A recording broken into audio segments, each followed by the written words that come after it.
سورہ قصص میں یہ بیان کیا گیا کہ فرعون یہ مصر کا بادشاہ تھا اور یہ بہت ہی ظالم تھا. ویسے اونچ نیچ تو پہلے سے تھی اور کچھ لوگ امیر تھے کچھ لوگ غریب تھے. یہ امیری اور غریبی شروع سے آ رہی تھی، لیکن دنیا میں سب سے پہلے طبقاتی تقسیم فرعون نے کی ہے.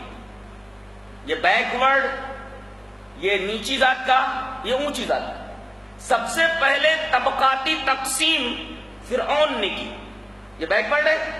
اور جو لوگ نیچ ذات کے مانے جاتے تھے ان کے حقوق ان لوگوں کی طرح نہیں ہوتے تھے جن کو اشراف اور شریف سمجھا جاتا تھا، اعلیٰ خاندان کا سمجھا جاتا تھا، بلکہ ان کو حکومت سے جو مراعات ملنی چاہیے ان کو کوئی رعایت نہیں دی جاتی.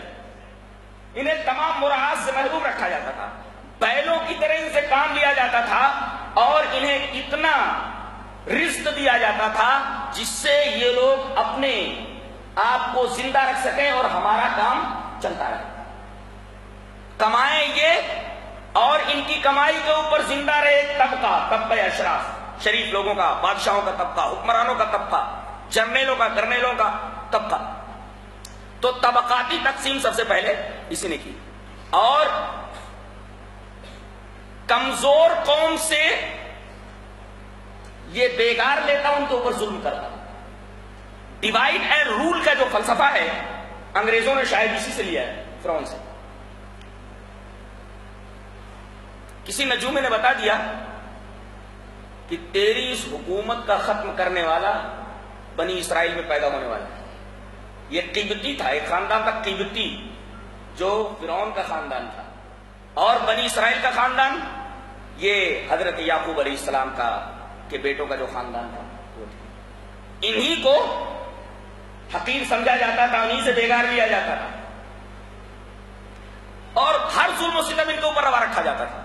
نجومی نے آ کر کے بتا دیا کہ بنی اسرائیل میں ایک بچہ پیدا ہوگا جو تیری حکومت کا خاتمہ کر دے گا. تو اس نے اعلان کر دیا کہ جتنے بھی بچے پیدا ہوں سب کو قتل کر دیا جائے، لڑکیوں کو باقی رکھا جائے، لڑکوں کو قتل کر دیا جائے. اس لیے کہ نجومی نے یہ بتایا تھا، منجمین نے یہ بتایا تھا کہ حکومت کا خاتمہ کرنے والا لڑکا ہوگا.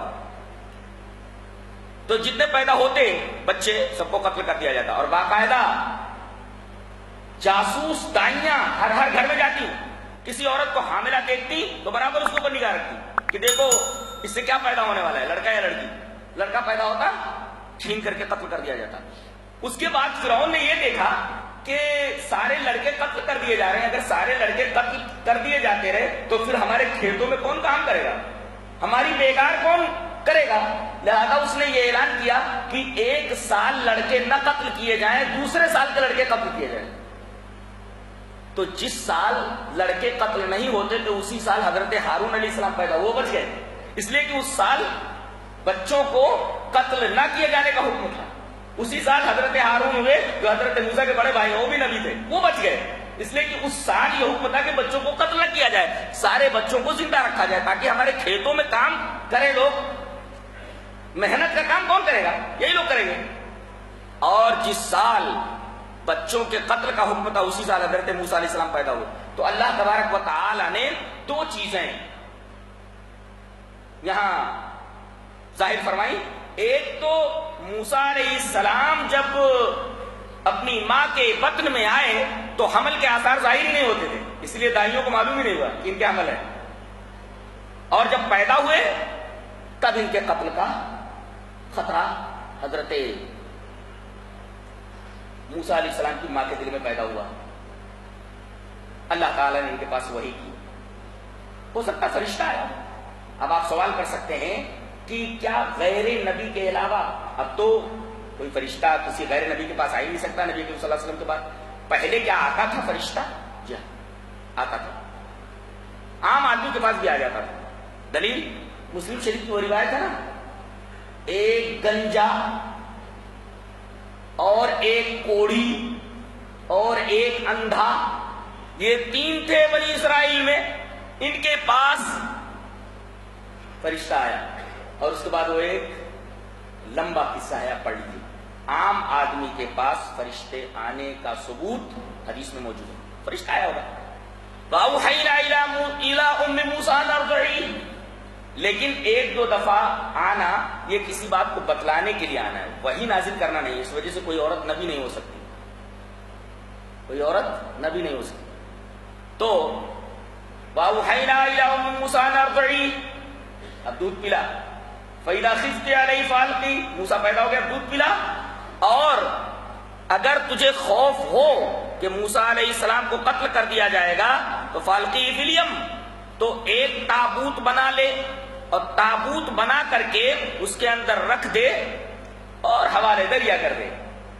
حضرت موسیٰ علیہ السلام کی والدہ کو جب خدشہ ہوا ان کی جان کے لیے تو ایک تابوت بنوا کر کے تابوت میں حضرت موسیٰ علیہ السلام کو ڈالا اور ان کی بہن کو دیا کہ دریا میں ڈال دے اور دور رہ کر کے علی جنوب، دور رہ کر کے نظر رکھ، دیکھتی جا یہ صندوق جاتا کہاں ہے. صندوق کو حوالے دریا کر دیا گیا. یہ صندوق بہتا بہتا فرعون کے محل میں جو راستہ جاتا تھا پانی کا اس میں داخل ہو گیا.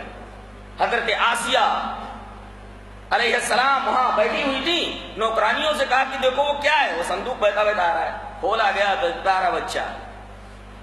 فرعون کو کوئی اولاد نہیں تھی، یہ دیکھو کیسا معبود ہے، کہتا تھا انا ربکم الاعلی، یہ اپنے آپ کو خدا کہتا تھا اور اپنی بیوی کو ایک بچہ دینے پر قادر نہیں تھا. پتا نہیں کیسا خدا تھا یہ. جو محتاج ہو اپنی بیوی کو ایک بچہ نہ دے سکتا ہو کیسا خدا تھا. وہ کہتا تھا انا ربکم الاعلی، میں تمہارا سب سے بڑا رب ہوں اور اپنی بیوی کو ایک بچہ نہیں دے سکتا تھا. یہ ایسا خدا تھا بیچارہ.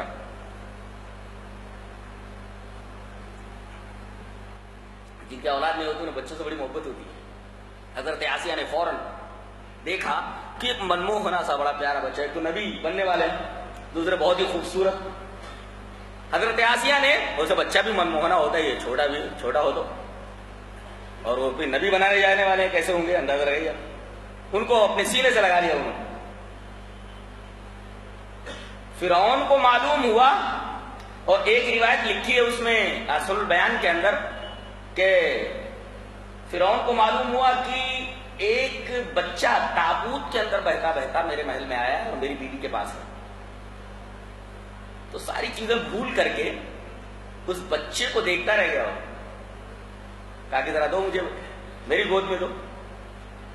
جیسے موسیٰ علیہ السلام اس کی گود میں گئے، اس کی داڑھی پکڑ کر کے دور سے کھینچا اور ہاتھ بھی مارا اس کے گال کے اوپر.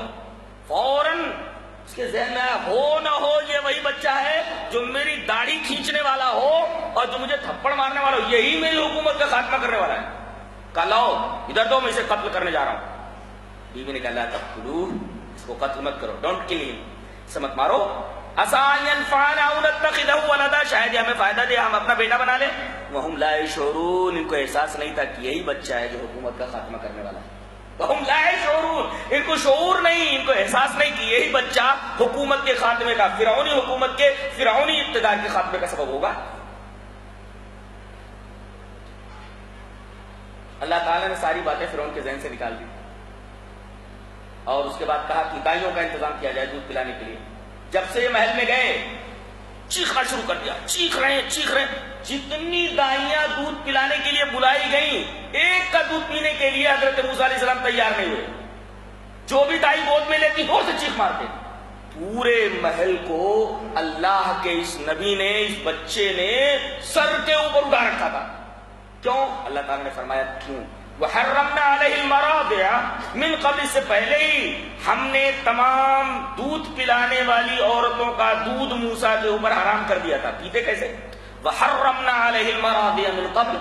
ان کی بہن بھی نظر بچا کر کے اندر داخل ہو گئی تھی اور دیکھ رہی ہیں کہ میرا بھائی چیخ چیخ کر کے پورے محل کو سر کے اوپر اٹھائے ہوا ہے اور دائیاں پریشان ہیں. حضرت آسیہ پریشان ہے کہ کوئی بہلانے والا تو ہو.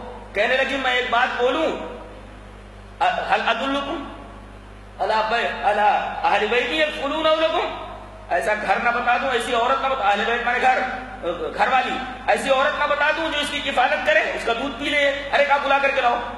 گئی اپنی ماں کو بلا لیں. اب جیسے ماں کی گود میں آیا دودھ پینا شروع کر دیا اور چیخنا بند کر دیا. کہا کہ ایسا ہے کہ آپ یہیں رکیے اور اس بچے کو دودھ پلائیے. کہا کہ نہیں، میرے شوہر میرے گھر پہ ہیں، میری بیٹیاں میرے گھر پہ ہیں، میں یہاں رہ کر کے ان کا خیال نہیں رکھ پاؤں گی. کہا کہ ٹھیک ہے، اس بچے کو لے جاؤ، پرورش تم کرو.